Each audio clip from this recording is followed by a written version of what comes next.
Oh, hello everyone. So today I would like to show you, if you know how to make your granny square, you are definitely ready to make a granny square short, summer short, if the summers ever come. So as you can see, this is essentially like a big granny square, a little bit shape on edges, but other than that, you can see there is a square when there is a 1/4 of it missing. So this is me starting and pretending I'm actually doing a full granny square. So what I want to talk you through today is when you buy this pattern very often, well, I bought my first one, but very often I know people are measuring the hip width, which is this. So those shorts need to get over your widest part of your body, which is hips. Somehow they omitted to talk about the distance, to get your crotch correctly, because obviously these are coming in a different sizes. So that is this length. And then definitely I haven't seen people really measuring the tights and basically your legs. So this is this length. So because we all pick up a different yarn and different hooks, we're simply not gonna follow the tension or the gauge advice in a pattern. It's very important for us to understand the basics of the construction.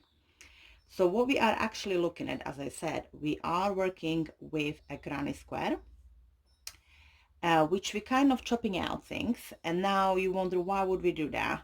Well, it's very simple. When you take this and you straighten it, this is gonna be your waist.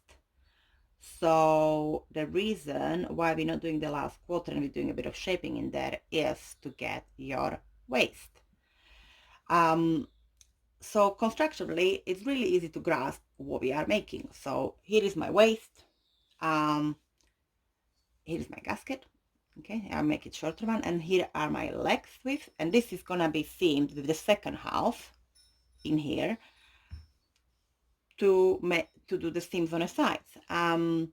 Now obviously this is going to continue. This is just the first piece, so you're going to do a first piece, then you're going to do a second piece, and then once these two pieces or two sides are joined, you're going to continue in your leg around here, and you can make them as long as you wish.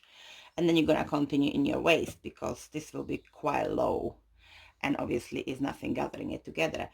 But what I'm kind of like confused why people do not talk about the other measurements really, which is from your waist to your crotch, don't know what word to think of, and then obviously the width of your legs, because we all have different shapes and forms we need to really adjust the pattern to. So that is the part I found disappointing in the pattern I bought, but I still quite like it, because now I am getting my grip on a construction. The one thing I'm doing differently, as I always do things differently, is, and I think you can see that is like little loops in here. Yeah, and you don't see them in here. So essentially, this pattern, I think, was working with a self-colored